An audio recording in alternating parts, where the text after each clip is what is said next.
오소서 성령님. 지난 한 주 동안 가슴 아픈 일들이 많이 있었습니다. 지난 월요일 대전의 한 초등학교에서 너무나 비극적인 일이 있었습니다. 또한 여수, 제주도, 부안 인근 해상에서 어선들의 사고가 있었고 울산과 부산에서는 큰 화재가 있었습니다. 안타까운 희생을 하느님 품 안에 맡겨드리며 이러한 비극이 일어나지 않도록 최선을 다해야 할 우리 사회의 책임을 되새깁니다. 오늘도 본당 주보 사면에 올해 사목지표에 대한 해설을 실어드렸습니다. 희년을 맞아 선교를 위해 기도하고 교황님의 권고, 복음의 기쁨을 읽으실 것을 제안해 드립니다. 복음의 기쁨에 대한 해설은 앞으로 주보에 연재해 드릴 계획입니다. 두 번째 주제인 우리 자신의 복음화에는 세 가지 실천사항이 있습니다. 첫째, 거룩한 독서에 참여하기입니다. 작년에 이어 올해에도 부활 시기에 시작하여 12월까지 34주 동안 역사서와 사도행전을 통독하고 나누려 합니다. 작년에 못하셨더라도 올해 새로 신청하셔서 함께 하실 수 있고요. 신청은 4월부터 받겠습니다. 둘째, 가족 함께 기도하기입니다.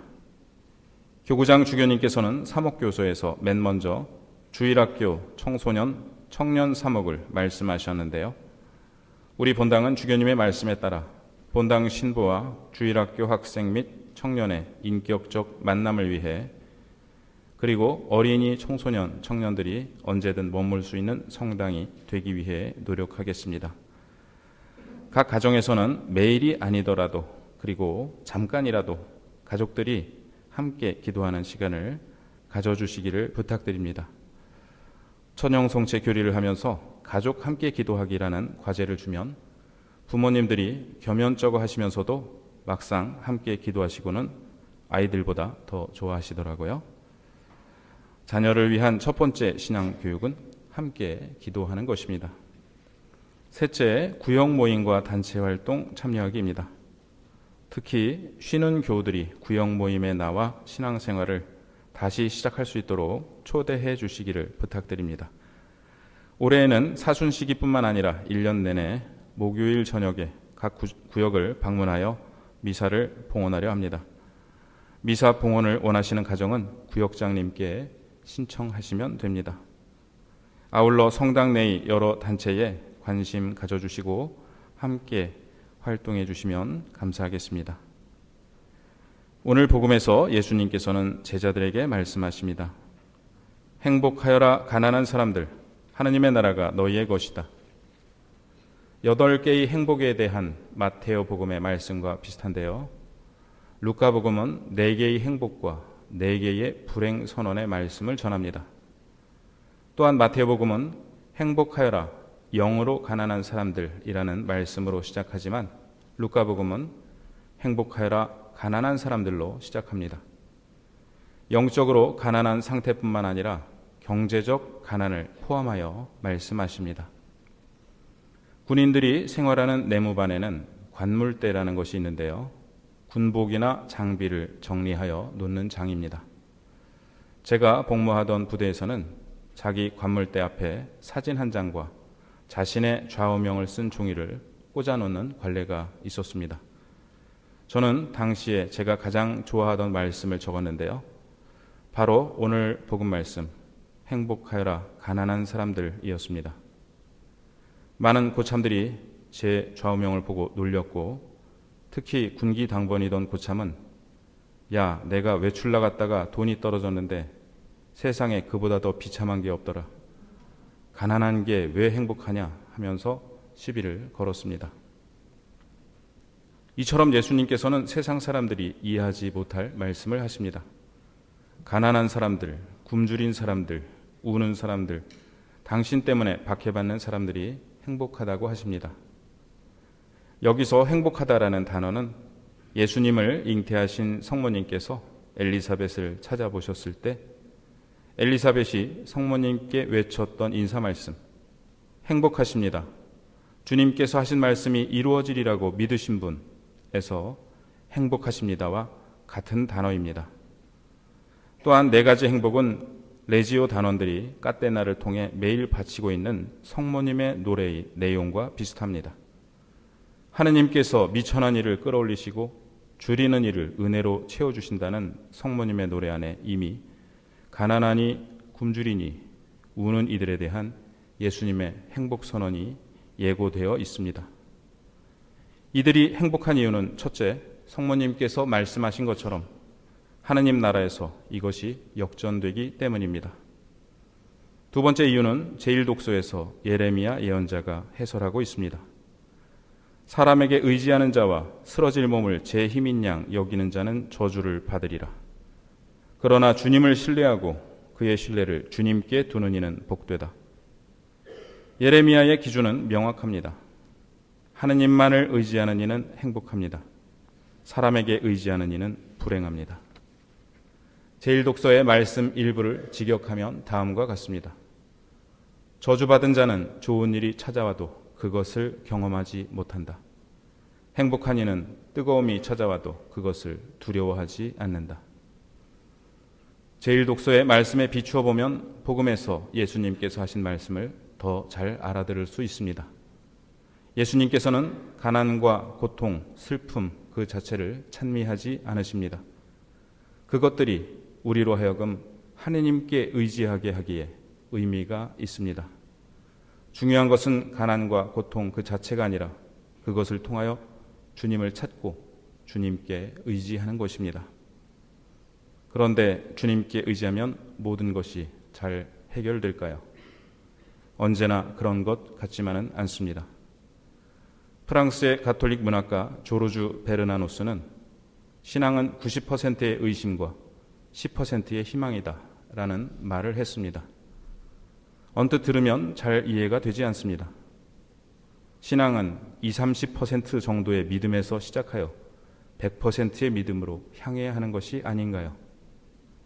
놀랍게도 베르나노스는 90%의 의심과 10%의 희망이라고 말합니다. 언젠가 잘 알던 청년 하나가 제게 연애 상담을 해왔습니다. 오랫동안 교제해온 남자친구가 최근에 너무나 실망스러운 행동을 했다고 합니다. 그 일 때문에 헤어져야 할지 아니면 용서하고 계속 사귀어야 할지 고민이 된다고 했습니다. 저는 이런 이야기를 들을 때마다 왜 사귈 때는 나한테 안 물어보고 꼭 헤어질 때 물어보지? 라는 생각이 듭니다. 어떤 커플도 제게 신부님 저희 만난 지 100일 되었는데 저희랑 같이 밥 먹어요. 이런 말을 하지 않았습니다. 꼭 헤어지고 나면 따로따로 찾아와서 울면서 어떻게 하느냐고 물었습니다. 그 실망스러운 행동이 무엇인지도 모르는 채 제한된 정보로 조언을 해줘야 하는 것도 쉽지 않았습니다. 생각 끝에 저는 이렇게 말해주었습니다. 네가 그 일 때문에 그와 헤어진다면 그 사람을 거기까지만 사랑한 거야. 그런데 만일 네가 그 일에도 불구하고 계속 사귄다면 그것을 넘어서서 그 사람을 사랑한 거야. 그러니까 이 문제는 나한테 물을 게 아니라 너 자신에게 물어보는 게 어떨까? 내가 그 사람을 얼마나 사랑하는가 하고 거기까지만 사랑하는지 아니면 그것을 넘어서 사랑하는지. 오늘 문득 그 말이 떠오르면서 우리와 하느님과의 관계도 마찬가지라는 생각이 들었습니다. 하느님을 믿고 의지하면서 어떤 지향을 두고 간절히 기도드리는 때가 있습니다. 그런데 그 지향이 이루어지지 않을 때 우리는 어떻게 하나요? 하느님을 그만 믿을까 하는 회의에 빠지기도 합니다. 그때 하느님과의 관계를 정리하겠다고 마음먹는다면 하느님을 거기까지만 사랑한 것입니다. 하지만 그럼에도 불구하고 하느님을 여전히 믿고 사랑하겠다고 결심한다면 그것을 넘어서서 하느님을 사랑한 것입니다. 우리에게 어떠한 일이 일어났는가 하는 것보다 더 중요한 것은 그 일을 어떻게 받아들일까 하는 것입니다. 90%의 의심과 10%의 희망이라 할지라도 그 10%의 희망을 여전히 희망하고 있는지, 그 희망을 놓지 않게 만드는 하느님께 대한 사랑이 어느 정도인지가 중요합니다. 그리하여 가난한 이들, 굶주린 이들, 우는 이들, 박해받는 이들이 행복한 세 번째 이유가 드러납니다. 그것은 지금의 상태가 우리 삶의 결론이 아니라는 것입니다. 우리 삶의 결론은 제2독서에서 바오로 사도가 말한 대로 먼 훗날에 드러날 것입니다. 당시 고린토 교회는 예수님은 부활하셨지만 우리는 부활하지 않는다고 주장하는 사람들이 있었습니다. 바오로 사도는 이들의 주장을 거슬러 죽은 이들이 되살아나지 않는다면 그리스도께서도 되살아나지 않으셨을 것이라고 하신 뒤 이렇게 말씀하십니다. 우리가 현세만을 위하여 그리스도께 희망을 걸고 있다면 우리는 모든 인간 가운데서 가장 불쌍한 사람일 것입니다.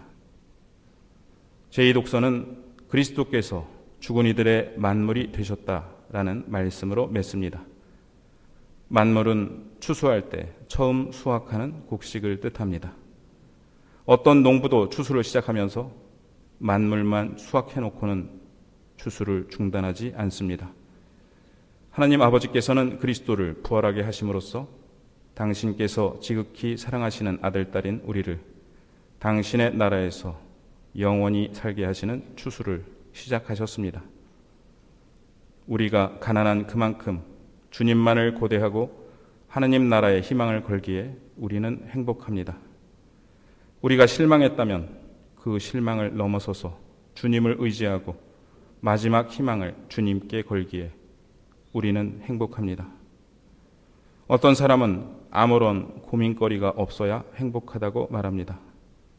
하지만 고민거리 없이 자기 힘에, 자기 소유에 의지하는 것보다 고민과 아픔 가운데에도 하나님께 의지하는 것이 더 행복합니다. 비록 10%의 희망이라 할지라도 그 희망이 세상은 결코 줄 수 없는 찬란하고 결정적인 희망이기에 우리는 행복합니다.